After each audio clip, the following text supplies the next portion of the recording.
If you're watching this, there's a good chance you just got served divorce papers or someone you love did. And yeah, that sucks, and it can feel like the rug got pulled out from under you sometimes. But take a breath. This is just how the divorce process starts and doesn't define how it ends. I've helped a lot of people through this exact moment, so let me walk you through it step by step.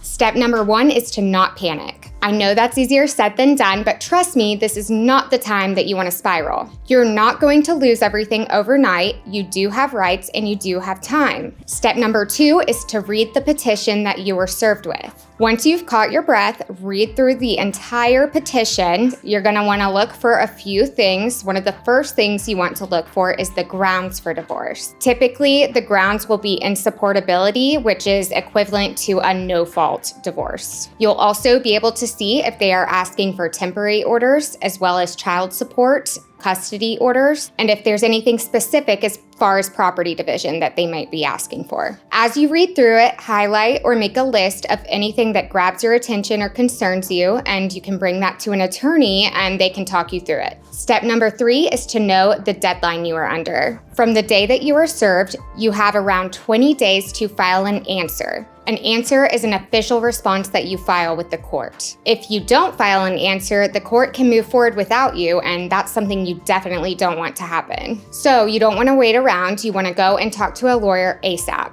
And that leads us into step 4, which is to call a lawyer. Even if you and your spouse think you're going to keep things amicable, it's always a good idea to talk to a lawyer to get an idea of what they might be asking for and things you may want to be asking for. Your attorney will help file the answer for you and help you decode all of the legal language you're seeing, as well as help you understand your rights. Step number 5 is to start gathering financial documents. You want to make sure you get all of your ducks in a row. Some of the financial documents you're going to want to get are bank statements, credit card statements, your pay stubs, your tax returns, your W-2s. All of those things are things that your attorney will likely need. And if you have all of it organized for your lawyer, they will love you forever. Step number 6 is where you and your lawyer will decide on the strategy you want to take. Sometimes you and your spouse may be wanting to do this amicably and without possibly ever having to go to court, and other times it may be something you need to be more aggressive with, and you and your lawyer can talk about that and you can determine the best approach. Step number 7 is temporary orders and custody. Now, this step isn't required, but it is optional for you to get temporary orders in place, which is essentially a band-aid while the case is pending as far as custody,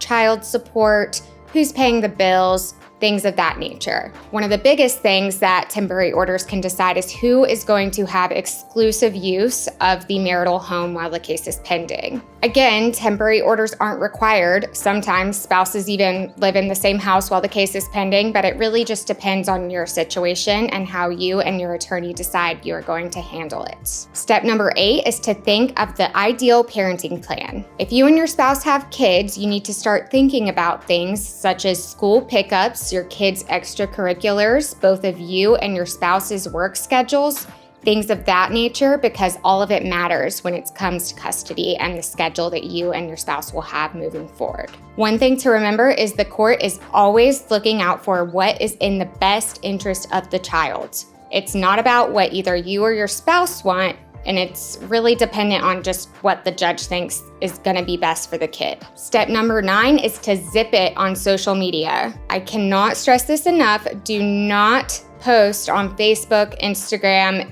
Twitter about anything regarding your divorce. You should always keep in mind that anything you publicly post can be used against you in court. It's always a better idea to talk to your lawyer or your therapist about these issues before posting it on the internet. Step number 10 is to prep for the long haul. A lot of cases do settle, but you need to be prepared to go to court in case you don't. That may mean things like depositions, discovery, witness lists, testifying practice, things of that nature. It's not necessarily fun and it's a lot of work, but with a good attorney, it's manageable. Step number 11 is to think big picture. You don't just want to be thinking about the next few months, you need to think about 5 to 10 years down the line. Things such as, will you keeping the house be affordable? Will the custody schedule that you've maybe agreed to now, is that going to work in 5 years when the kids are older? It's super important to think about these things because it's your life, not just a checklist. Yes, divorce is hard, but this moment, it's just the beginning. And if you take smart steps now, you can come out better for it and more in control of your future. So